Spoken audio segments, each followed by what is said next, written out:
How to Succeed, or Stepping Stones to Fame and Fortune, by Orison Swett Marden. Chapter 3. How did he begin? There can be no doubt that the captains of industry today, using that term in its broadest sense, are men who began life as poor boys. Seth Low. Poverty is very terrible, and sometimes kills the very soul within us, but it is the north wind that lashes men into Vikings. It is the soft, luscious south wind which lulls them to lotus dreams. Ouida. 'Tis a common proof that lowliness is young ambition's ladder. Shakespeare. 50 years ago, said Hezekiah Conant, the millionaire manufacturer and philanthropist of Pawtucket, Rhode Island, I persuaded my father to let me leave my home in Dudley, Massachusetts, and strike out for myself. So, one morning in May 1845, the old farm horse and wagon was hitched up, and, dressed in our Sunday clothes, Father and I started for Worcester. Our object was to get me the situation offered by an advertisement in the Worcester County Gazette, as follows. Boy wanted. Wanted immediately. At the Gazette office, a well-disposed boy, able to do heavy rolling. Worcester, May 7. The financial inducements were $30 the first year, $35 the next, and $40 the third year, and board in the employer's family. These conditions were accepted, and I began work the next day. The Gazette was an ordinary 4-page sheet. I soon learned what, quote, heavy rolling, unquote, meant, for the paper was printed on a Washington hand press, the edition of about 2,000 copies, requiring 2 laborious intervals of about 10 hours each every week. The printing of the outside was generally done Friday, and kept me very busy all day. The inside went to press about 3 or 4 o'clock Tuesday afternoon, and it was after 3 o'clock on Wednesday morning before I could go to bed, tired and lame from the heavy rolling. In addition, I also had the laborious task of carrying a quantity of water from the pump behind the block around to the entrance in front, and then up 2 flights of stairs, usually a daily job. I was at first everybody's servant. I was abused, called all sorts of nicknames, had to sweep out the office, build fires in winter, run errands, post bills, carry papers, wait on the editor. In fact, I led the life of a genuine printer's devil. But when I showed them at length that I had learned to set type and run the press, I got promoted, and another boy was hired to succeed in my task with all its decorations. That was my first success, and from that day to this, I have never asked anybody to get me a job or situation, and never used a letter of recommendation. But when an important job was in prospect, the proposed employers were given all facilities to learn of my abilities and character. If some young men are easily discouraged, I hope they may gain encouragement and strength from my story. It is a long, rough road at first, but, like the ship on the ocean, you must lay your course for the place where you hope to land, and take advantage of all favoring circumstances. Don't go about the town any longer in that outlandish rig. Let me give you an order on the store. Dress up a little, Horace. Horace Greeley looked down on his clothes, as if he had never before noticed how seedy they were, and replied, You see, Mr. Sterrett, my father is on a new place, and I want to help him all I can. He had spent but $6 for personal expenses in 7 months, and was to receive $135 from Judge J.M. Sterrett of the Erie Gazette for substitute work. He retained but $15 and gave the rest to his father, with whom he had moved from Vermont to western Pennsylvania, and for whom he had camped out many a night to guard the sheep from wolves. He was nearly 21, and although tall and gawky, with tow-colored hair, a pale face and whining voice, he resolved to seek his fortune in New York City. Slinging his bundle of clothes on a stick over his shoulder, he walked 60 miles through the woods to Buffalo, rode on a canal boat to Albany, descended the Hudson in a barge, and reached New York just as the sun was rising, August 18, 1831. For days Horace wandered up and down the streets, going into scores of buildings and asking if they wanted a hand, but no was the invariable reply. His quaint appearance led many to think he was an escaped apprentice. One Sunday at his boarding place, he heard that printers were wanted at West's printing office. He was at the door at 5 o'clock Monday morning, and asked the foreman for a job at 7. The latter had no idea that the country greenhorn could set type for the polyglot testament on which help was needed, but said, "Fix up a case for him, and we'll see if he can do anything."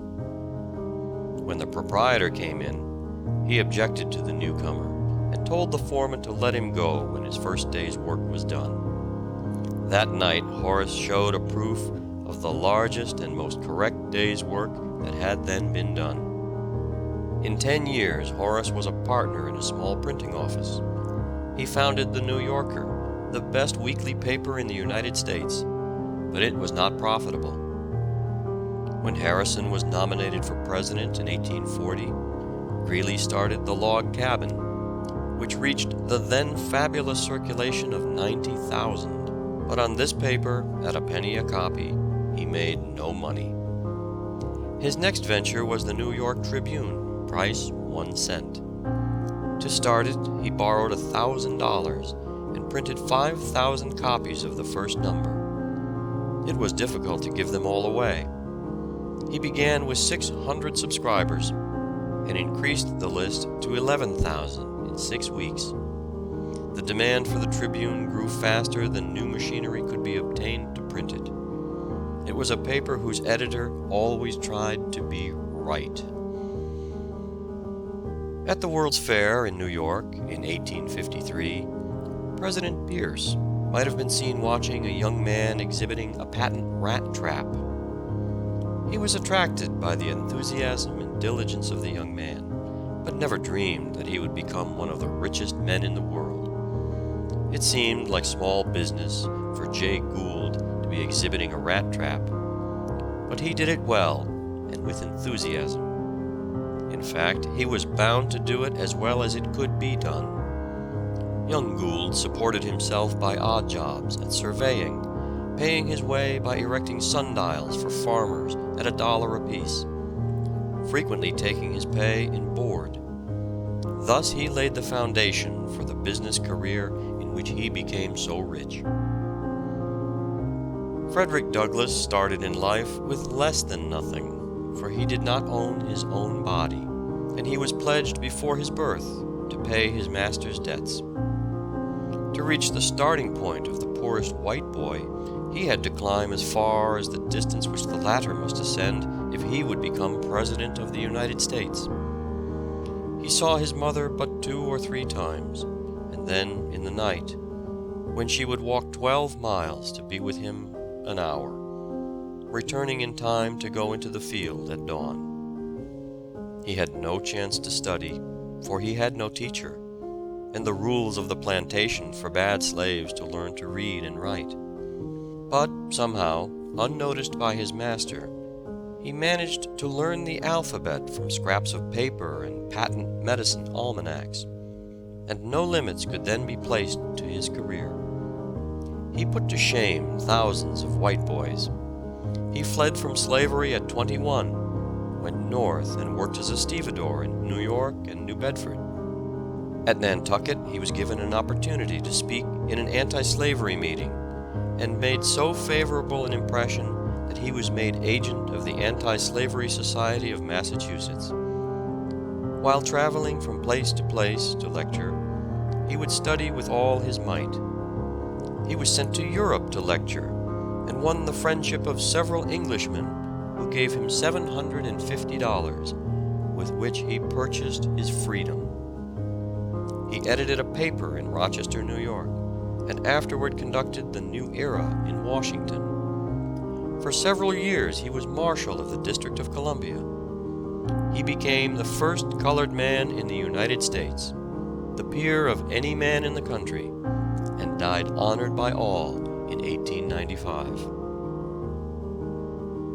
"What has been done can be done again," said the boy with no chance, who became Lord Beaconsfield, England's great Prime Minister. "I am not a slave, I am not a captive, and by energy I can overcome greater obstacles." Jewish blood flowed in his veins, and everything seemed against him. But he remembered the example of Joseph, who became Prime Minister of Egypt 4,000 years before, and that of Daniel, who was Prime Minister to the greatest despot of the world 5 centuries before the birth of Christ. He pushed his way up through the lower classes, up through the middle classes, up through the upper classes, until he stood a master, self-poised upon the topmost round of political and social power.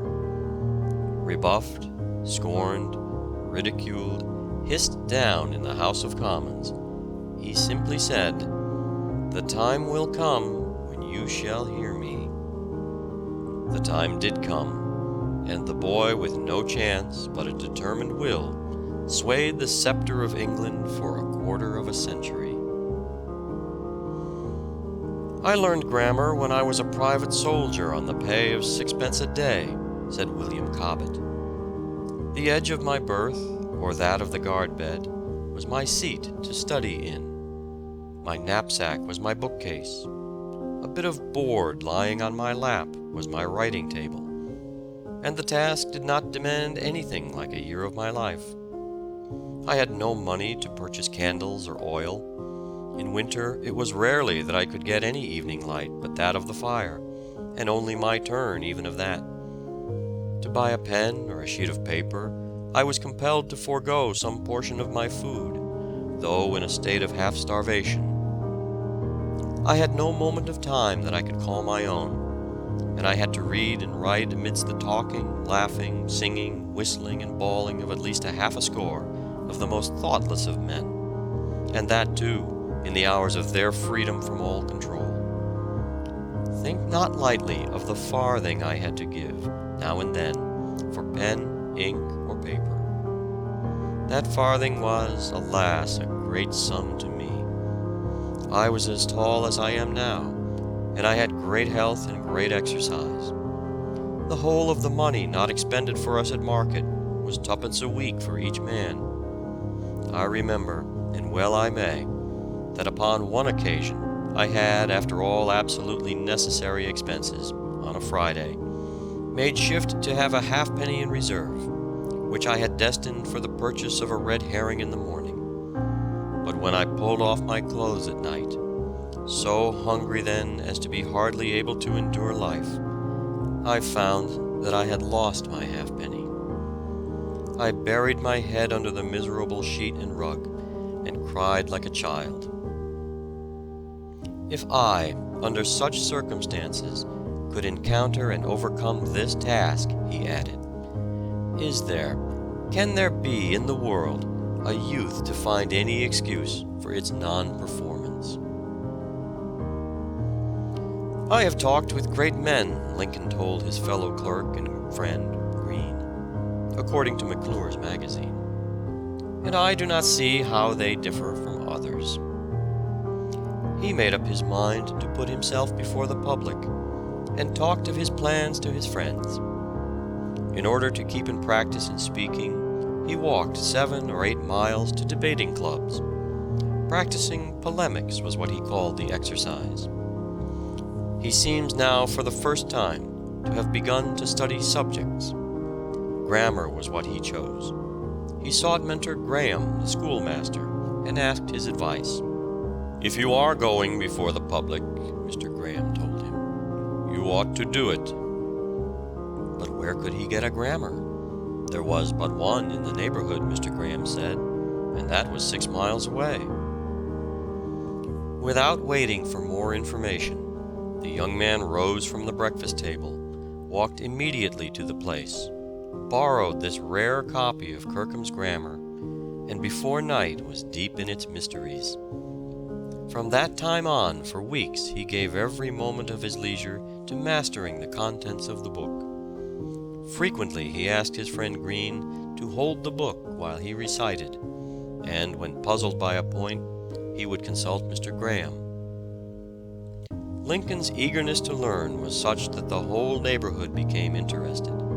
The Greens lent him books. The schoolmaster kept him in mind and helped him as he could. And even the village cooper let him come into his shop and keep up a fire of shavings sufficiently bright to read by at night. It was not long before the grammar was mastered. "Well," Lincoln said to his fellow clerk, Green, "if that's what they call science, I think I'll go at another." He had made another discovery, that he could conquer subjects. The poor and friendless lad, George Peabody, weary, footsore, and hungry, called at a tavern in Concord, New Hampshire, and asked to be allowed to saw wood for lodging and breakfast. Half a century later, he called there again, but then George Peabody was one of the greatest millionaire bankers of the world. Bishop Fowler says, "It is one of the greatest encouragements of our age that ordinary men, with extraordinary industry, reach the highest stations." Greeley's father, because the boy tried to yoke the off ox on the near side, said, "That boy will never get along in the world. He'll never know enough to come in when it rains." He was too poor to wear stockings, but Horace persevered and became one of the greatest editors of his century. Handel's father hated music and would not allow a musical instrument in the house. But the boy with an aim secured a little spinet, hid it in the attic where he practiced every minute where he could steal without detection, until he surprised the great players and composers of Europe by his wonderful knowledge of music. He was very practical in his work, and studied the taste and sensitiveness of audiences until he knew exactly what they wanted. Then he would compose something to supply the demand. He analyzed the effect of sounds and combinations of sounds upon the senses, and wrote directly to human needs. His greatest work, The Messiah, was composed in Dublin for the benefit of poor debtors who were imprisoned there. The influence of this masterpiece was tremendous. It was said it outpreached the preacher, outprayed prayers, reformed the wayward, softened stony hearts, as it told the wonderful story of redemption in sound. A.T. Stewart began life as a teacher in New York at $300 a year. He soon resigned and began that career as a merchant in which he achieved a success almost without precedent. Honesty, one price, cash on delivery, and business on business principles were his invariable rules. Absolute regularity and system reigned in every department. In 50 years, he made a fortune of from $30 to $40 million. He was nominated as Secretary of the Treasury in 1869, but it was found that the law forbids a merchant to occupy that position. He offered to resign, or to give the entire profits of his business to the poor of New York as long as he should remain in office. President Grant declined to accept such an offer. Poor Kepler struggled with constant anxieties, and told fortunes by astrology for a livelihood, saying that astrology, as the daughter of astronomy, ought to keep her mother. But fancy a man of science wasting precious time over horoscopes. "I supplicate you," he writes to Meslin, "if there is a situation vacant at Tübingen, do what you can to obtain it for me, and let me know the prices of bread and wine and other necessaries of life, for my wife is not accustomed to live on beans." He had to accept all sorts of jobs. He made almanacs and served anyone who would pay him. Who would have predicted that the modest, gentle boy, Raphael, without either riches or noted family, would have worked his way to such renown, or that one of his pictures, but 66 3/4 inches square, the Mother of Jesus, would be sold to the Empress of Russia for $66,000. His Ansidai Madonna was bought by the National Gallery for $350,000. Think of Michelangelo working for 6 florins a month and 18 years on St. Peter's for nothing. Dr. Johnson was so afflicted with King's evil that he lost the use of one eye. The youth could not even engage in the pastimes of his mates, as he could not see the gutter without bending his head down near the street. He read and studied terribly. Finally, a friend offered to send him to Oxford, but he failed to keep his promise, and the boy had to leave. He returned home, and soon afterward his father died insolvent. He conquered adverse fortune and bodily infirmities with the fortitude of a true hero. Ichabod Washburn, a poor boy born near Plymouth Rock, was apprenticed to a blacksmith in Worcester, Mass., and was so bashful that he scarcely dared to eat in the presence of others. But he determined that he would make the best wire in the world, and would contrive ways and means to manufacture it in enormous quantities.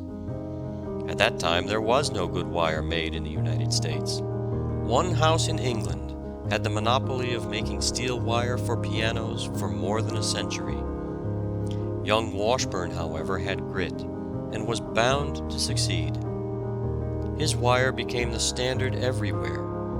At one time he made 250,000 yards of iron wire daily, consuming 12 tons of metal, and requiring the services of 700 men. He amassed an immense fortune, of which he gave away a large part during his life, and bequeathed the balance to charitable institutions. John Jacob Astor left home at 17 to acquire a fortune.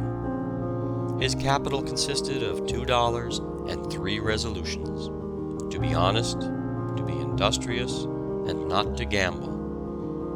2 years later, he reached New York, and began work in a fur store at $2 a week and his board. Soon learning the details of the business, he began operations on his own account. By giving personal attention to every purchase and sale, roaming the woods to trade with the Indians, or crossing the Atlantic to sell his furs at a great profit in England, he soon became the leading fur dealer in the United States. His idea of what constitutes a fortune expanded faster than his acquisitions. At 50, he owned millions. At 60, his millions owned him. He invested in land, becoming in time the richest owner of real estate in America. Generous to his family, he seldom gave much for charity. He once subscribed $50 for some benevolent purpose, when one of the committee of solicitation said, "We did hope for more, Mr. Astor. Your son gave us $100. "Ah," chuckled the rich furrier, "William has a rich father. Mine was poor." Elihu Burritt wrote in a diary kept at Worcester, whither he went to enjoy its library privileges, such entries as these: Monday, June 18. Headache. 40 pages Cuvier's Theory of the Earth. 64 pages of French. 11 hours forging. Tuesday, June 19. 60 lines Hebrew.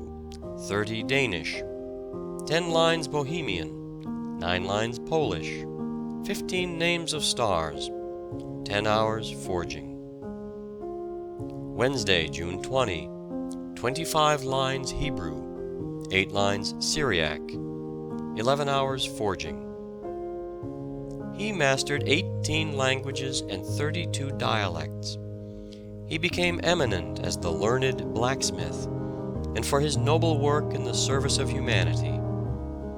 Edward Everett said of the manner in which this boy with no chance acquired great learning, It is enough to make one who has had good opportunities for education hang his head in shame. "I was born in poverty," said Vice President Henry Wilson. "Want sat by my cradle. I know what it is to ask a mother for bread when she has none to give. I left my home at 10 years of age and served an apprenticeship of 11 years, receiving a month's schooling each year, and at the end of 11 years of hard work, a yoke of oxen and 6 sheep, which brought me $84. I never spent the sum of $1 for pleasure, counting every penny from the time I was born till I was 21 years of age. I know what it is to travel weary miles and ask my fellow men to give me leave to toil. In the first month after I was 21 years of age, I went into the woods, drove a team, and cut mill logs. I rose in the morning before daylight and worked hard till after dark, and received the magnificent sum of $6 for the month's work. Each of these dollars looked as large to me as the moon looks tonight." Many a farmer's son, says Thurlow Weed, has found the best opportunities for mental improvement in his intervals of leisure while tending sapbush. Such, at any rate, was my own experience. At night you had only to feed the kettles and keep up the fires, the sap having been gathered and the wood cut before dark. During the day we would always lay in a good stock of fat pine, by the light of which, blazing bright before the sugar house, in the posture the serpent was condemned to assume, as a penalty for tempting our first grandmother, I passed many a delightful night in reading. I remember in this way to have read a history of the French Revolution, and to have obtained from it a better and more enduring knowledge of its events and horrors, and of the actors in that great national tragedy, than I have received from all subsequent reading. I remember also how happy I was in being able to borrow the books of a Mr. Keyes after a 2-mile tramp through the snow, shoeless, my feet swaddled in remnants of rag carpet. "That fellow will beat us all some day," said a merchant speaking of John Wanamaker and his close attention to his work. What a prediction to make of a young man who started business with a little clothing and a handcart in the streets of Philadelphia.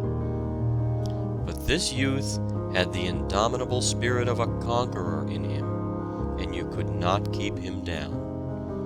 General Grant said to George W. Childs, "Mr. Wanamaker could command an army." His great energy, method, industry, economy, and high moral principle attracted President Harrison, who appointed him Postmaster General. Jacques Aristide Boucicault began his business life as an employee in a dry goods house in a small provincial town in France. After a few years he went to Paris, where he prospered so rapidly that in 1853 he became a partner and later the sole proprietor of the Bon Marché, then only a small shop, which became under his direction the most unique establishment in the world.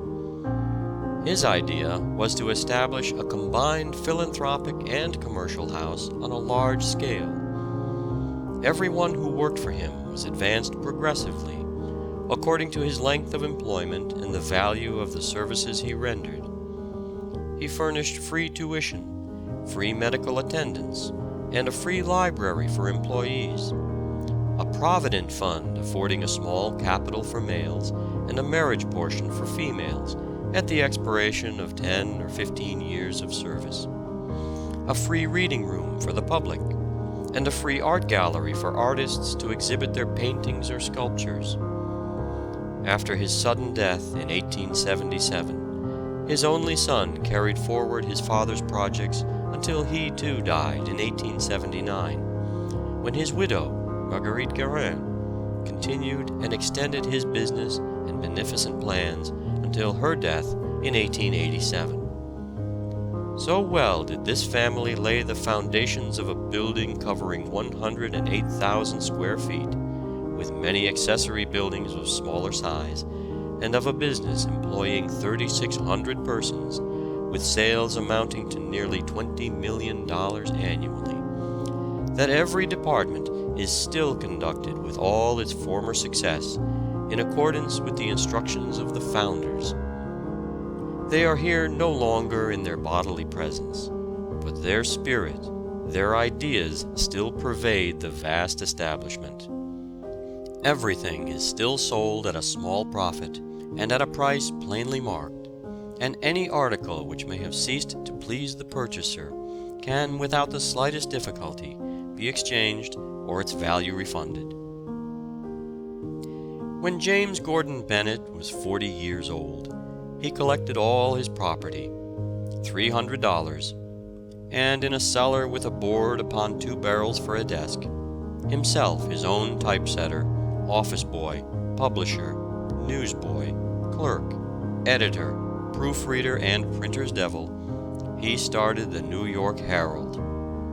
In all his literary work up to this time, he had tried to imitate Franklin's style, and, as is the fate of all imitators, he utterly failed.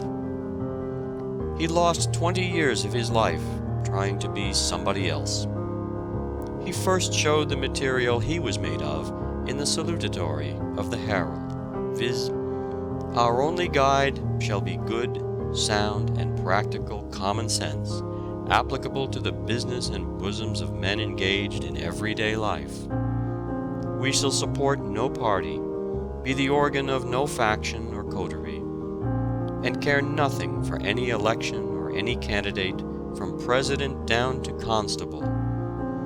We shall endeavor to record facts upon every public and proper subject, stripped of verbiage and coloring, with comments when suitable, just, independent, fearless, and good-tempered." Joseph Hunter was a carpenter, Robert Burns a plowman, Keats a druggist, Thomas Carlyle a mason, Hugh Miller a stonemason. Rubens the artist was a page, Swedenborg a mining engineer, Dante and Descartes were soldiers.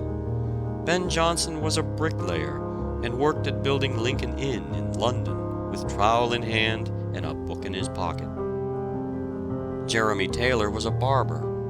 Andrew Johnson was a tailor. Cardinal Wolsey was a butcher's son. So were Defoe and Kirk White. Michael Faraday was the son of a blacksmith. He even excelled his teacher, Sir Humphrey Davy, who was an apprentice to an apothecary. Virgil was the son of a porter, Homer of a farmer, Pope of a merchant, Horace of a shopkeeper, Demosthenes of a cutler, Milton of a money scrivener, Shakespeare of a wool stapler, and Oliver Cromwell of a brewer. John Wanamaker's first salary was $1.25 per week. A.T. Stewart began his business life as a school teacher. James Keene drove a milk wagon in a California town. Joseph Pulitzer, proprietor of the New York World, once acted as a stoker on a Mississippi steamboat. When a young man, Cyrus Field was a clerk in a New England store. George W. Childs was an errand boy for a bookseller at $4 a month. Andrew Carnegie began work in a Pittsburgh telegraph office at $3 a week. C.P. Huntington sold butter and eggs for what he could get, a pound or dozen. Whitelaw Reid was once a correspondent of a newspaper in Cincinnati at $5 per week. Adam Forepaugh was once a butcher in Philadelphia. Sarah Bernhardt was a dressmaker's apprentice. Adelaide Nielsen began life as a child's nurse. Miss Braddon, the novelist, was a utility actress in the provinces. Charlotte Cushman was the daughter of poor people. Mr. W. O. Stoddard, in his Men of Business, tells a characteristic story of the late Leland Stanford.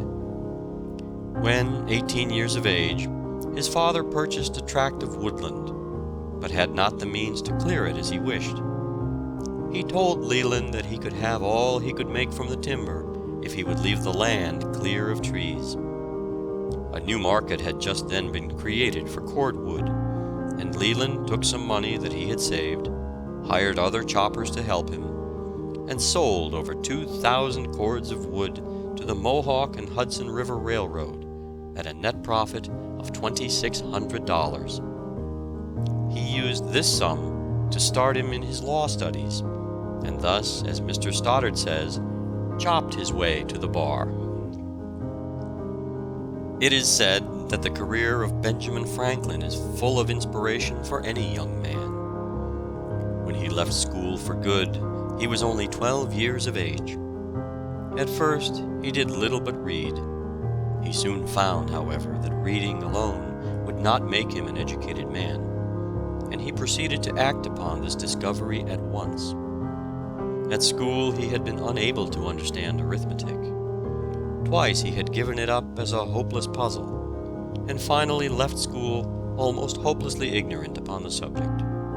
But the printer's boy soon found his ignorance of figures extremely inconvenient. When he was about 14, he took up for the third time the Cocker's arithmetic, which had baffled him at school, and ciphered all through it with ease and pleasure.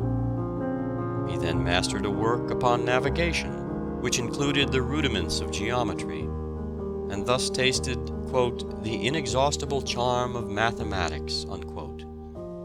He pursued a similar course, we are told, in acquiring the art of composition, in which, at length, he excelled most of the men of his time.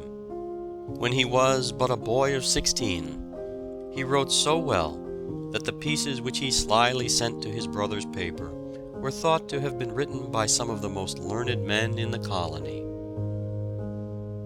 Henry Clay, the mill boy of the Slashes, was one of 7 children of a widow too poor to send him to any but a common country school, where he was drilled only in the 3 R's. But he used every spare moment to study without a teacher, and in after years he was a king among self-made men. The most successful man is he who has triumphed over obstacles, disadvantages, and discouragements. It is Goodyear in his rude laboratory, enduring poverty and failure until the pasty rubber is at length hardened. It is Edison biding his time in baggage car and in printing office until that mysterious light and power glows and throbs at his command. It is Carey on his cobbler's bench, nourishing the great purpose that at length carried the message of love to benighted India. These are the cases and examples of true success.